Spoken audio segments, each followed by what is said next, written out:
و امیہ و ابیہ و صاحبتہ و بنیہ لکل امرئ منہم یومئذ شأن یغنیہ، اس لیے کہ انسان کو اس دن ایسی ٹینشن ہوگی جو اسے ان سب سے بے فکر کر دے گی، بے نیاز کر دے گی۔ تو بہرحال یہی قرآن مجید کی ہدایت ہے جس پہ ہم اکثر بات کرتے ہیں کہ اللہ تعالیٰ نے جو ارشاد فرمایا کہ وَلَقَدْ يَسَّرْنَا الْقُرْآنَ لِلذِّكْرِ فَهَلْ مِن مُدَّكِرٍ، کہ ہم نے قرآن کو نصیحت حاصل کرنے کے لیے آسان کر دیا۔ تو اب یہ قرآن مجید کی نصیحت ہے، یعنی اس میں دیکھیں کوئی لمبی چوڑی تفسیر کی آپ کو ضرورت نہیں ہے کہ اس کے لیے آپ بڑی بڑی تفاسیر جو ہیں وہ کنسلٹ کرتے پھریں کہ جی فلاں تفسیر میں اس کے بارے میں کیا لکھا ہوا ہے، کون لوگ ہیں، کیا ہوگا۔ سمپل سی بات ہے، اپنے آپ کو اس جگہ پر رکھ کر دیکھیں، اور آپ کو اگر اتنی عربی آتی ہے، کتنی مرتبہ آپ نے 30واں پارہ پڑھا ہوگا؟ بہت دفعہ پڑھا ہے، سب نے پڑھا ہے۔ کتنی مرتبہ قرآن مجید جو ہے ختم کیا ہے، اور اس سورہ مبارکہ سے اس مقام سے آپ ہو کے گزرے ہیں، بہت دفعہ ہو کے گزرے، لیکن ایسے ہی گزر گئے۔ یعنی وہ جو بات ہم نے کی تھی نا کہ لقد انزلنا الیکم کتابا فیہ ذکرکم، ہم نے تمہاری طرف ایک ایسی کتاب نازل کی ہے جس میں تمہارا ذکر ہے، تو افلا تعقلون، تم عقل نہیں کرتے۔ تو عقل کیسے کریں ہم؟ ہمیں وہ سمجھ آئے گا تو ہم عقل کریں گے نا، یعنی ہمارا ہی ذکر ہے اور ہم اس مقام سے ایسے پڑھ کے گزر جاتے ہیں۔ ثواب ملے گا ضرور انشاءاللہ تعالی، اللہ کے رسول نے فرما دیا کہ ایک حرف پڑھنے سے 10 نیکیاں ملتی ہیں، تو ثواب اپنی جگہ، لیکن قرآن مجید کا اصل مقصد ذہن میں رکھیے گا، وہ ہدایت حاصل کرنا ہے۔ یہ اس کے آپ کہہ لیں کہ اضافی فوائد ہیں، برکت ہے، اس سے اجر ملتا ہے، رحمت ہی رحمت ہے، لیکن اصل مقصد جس مقصد کے لیے اللہ تعالیٰ نے قرآن مجید کو نازل فرمایا ہے وہ اس سے ہدایت حاصل کرنا ہے۔ اور قرآن مجید کی ہدایت ذہن میں رکھیے گا کہ بالکل اس کی آپ کو تلاوت میں ملے گی۔ اگر آپ کو اتنی عربی آتی ہے کہ آپ اسے پڑھتے ہوئے ان الفاظ کو سمجھیں، اس کا ترجمہ صرف آپ کو آتا ہو، تو انشاءاللہ تعالیٰ قرآن مجید کی ہدایت سے آپ ضرور جو ہے وہ فائدہ اٹھائیں گے انشاءاللہ تعالیٰ۔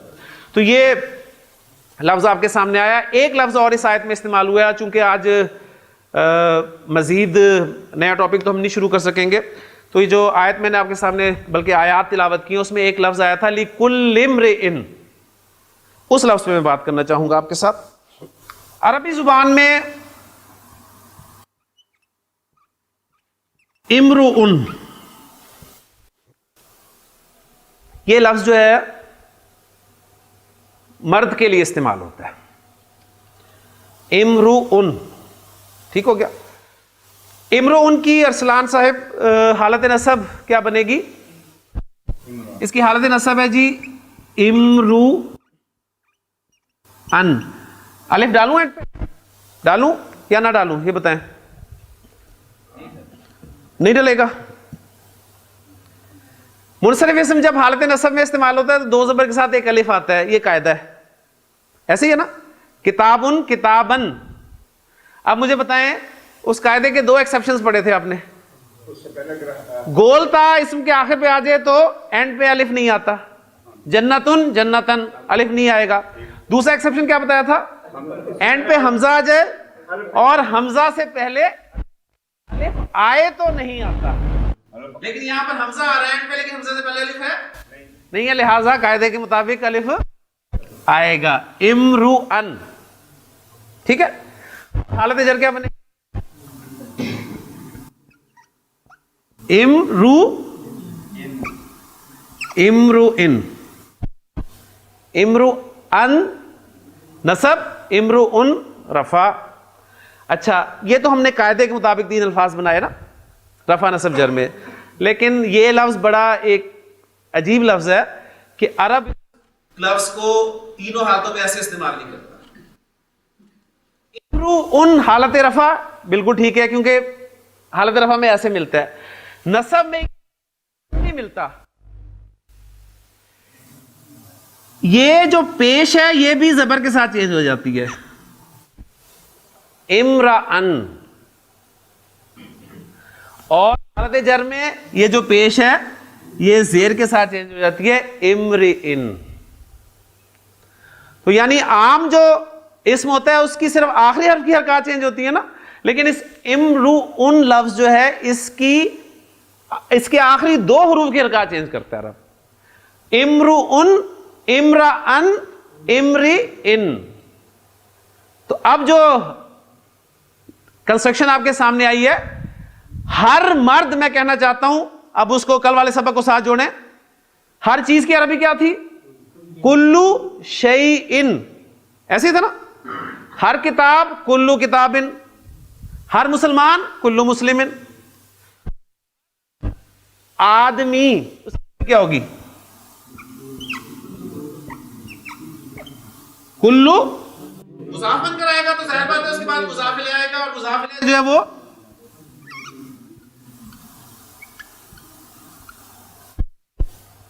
کلو امرئن، ایسے ہوگا نا؟ اب ایک پوائنٹ آپ کو اور میں بتانے لگا ہوں، کیونکہ لفظ یہ خاص تھا، آج کافی ٹیکنیکل باتیں ہو گئی ہماری، کہ یہ جو امرؤن لفظ ہے اس کا حمزہ، شروع میں حمزہ آ رہا ہے نا، امرؤن لفظ کا حمزہ حمزۃ الوصل ہوتا ہے۔ حمزۃ الوصل کسے کہتے ہیں؟ وہ حمزہ جسے جب آپ پیچھے سے ملا کر پڑھ رہے ہوتے ہیں تو وہ حمزہ الف کی صورت میں لکھا رہ جاتا ہے، میں نہیں آتا، تو اس کو کیسے پڑھیں گے؟ کلم رئن، ٹھیک ہو گیا؟ اچھا، اب کلو کا لفظ اگر کسی وجہ سے حالت گھر میں چلا جائے تو کیا بنے گا؟ کلی، کل امرئن۔ تو اب دیکھیں، اب الفاظ ذرا غور کیجئے گا، یوم یفر المرء من اخیہ و امہ و ابیہ و صاحبتہ و بنیہ، ٹھیک ہے؟ لِكُلِّ امْرِئٍ، لِكُلِّ امْرِئٍ مِّنْهُمْ يَوْمَئِذٍ شَأْنٌ يُغْنِيهِ، اس لیے کہ ہر آدمی کو اس دن ایسی فکر لاحق ہوگی جو اسے ان سب سے بے نیاز کر دے گی۔ اب حمزہ اپنی پر الگ سے اس کی کتابت کے قواعد ہے، اس میں نہ میں آپ کو الجھانا چاہوں گا، صرف بتا رہا ہوں کہ آپ کو حمزہ بڑا ڈیلیکیٹ لیٹر ہے۔ یہ حمزہ جو ہے یہ کبھی بھی آپ کو ہینگ ہوتا ہوا نظر نہیں آئے گا، یہ کرسی چاہتا ہے، بیٹھنا چاہتا ہے، اور اس کی 3 کرسیاں استعمال ہوتی ہیں، کبھی اس کو واو کی کرسی دے دی، کبھی اس کو یا کی کرسی دے دی جاتی ہے، اور کبھی اس کو الف کی کرسی دی جاتی ہے۔ 3 کرسیاں ڈیمانڈ کرتا ہے، اور یہ کرسی جو ہے عام طور پہ اس سے پیچھے والی جو حرکت ہوتی ہے اس کے مطابق دی جاتی ہے۔ اب یہاں پر اس حمزہ سے پہلے زیر حرکت ہے، لہذا آپ مصحف میں دیکھیے گا، جا کے باتیں اس لیے بتا رہا ہوں کہ آگے مصحف کھولیں آپ، وہ جو میں نے آپ کو آیات بتا دی ہیں، سورہ عبسہ 30ویں پارے کی صورت ہے، آپ 30واں پارہ کھولیں، اس میں جتنی بھی صورتیں چلیں، ایگزیکٹ نہیں بتاؤں گا سورہ نمبر، کم از کم اس بہانے آپ صورت تک تو پہنچیں گے۔ وہاں پر آپ دیکھیے گا جو کل امرئن آپ کو لفظ لکھا ہوا ملے گا وہ ایسے لکھا ہوا ملے گا کہ حمزہ یا لکھا ہوا ملے گا، اور حمزہ جو ہے اس کی کرسی کے طور پہ یا لکھا ہوگا، اور وہ 2 زیر جو ہیں وہ آپ کو یا تو یہاں لکھی ملیں گی، لکھی ہوئی ملیں گی، یہ آپ بتائیں گے۔ تو یہاں پر یا کی کوئی حیثیت نہیں ہے، یہ یا جو ہے صرف اس حمزہ کی کرسی کے طور پہ استعمال ہوا ہے۔ تو یہ ساری کتابت کی باتیں ہیں، بہت کچھ ہے، بہت کچھ ہے سیکھنے کے لیے، لیکن ہم اپنے آپ کو صرف اس وقت عربی گرامر تک ہی محدود رکھ رہے ہیں، لیکن چونکہ آیات ایسی سلیکٹ ہوئی تھی آج، اور اس کے حوالے سے یہ اخن اور ابن، یہ 2 الفاظ آپ دیکھیں، سورہ یوسف آپ پڑھنا شروع کریں، اس میں آپ کو یہی 2 الفاظ ملیں گے، کیونکہ اس میں ذکر کس کا ہے؟ حضرت یعقوب علیہ السلام باپ کا، اور حضرت یوسف علیہ السلام کے بھائیوں کا۔ تو بار بار آپ کو جو ہے وہ یہ ان کے بھائی نے کہا، ان کے باپ نے کہا، تو اس کا باپ، اس کے بھائی، اس طرح کا تذکرہ ملے گا، تو آپ کو یہ کنسٹرکشن جو ہیں وہ لازمی ملیں گی انشاءاللہ تعالی۔ کل جو ہے اپنے نئے ٹاپک کی طرف، نئے ٹاپک سے مراد ہے مرکب اضافی ہمارا چل رہا ہے ابھی، انشاءاللہ تعالی اس میں مزید چیزیں جو ہم سیکھیں گے۔ سبحانک اللہم و بحمدک، اشہد ان لا الہ الا انت، استغفرک و اتوب الیک۔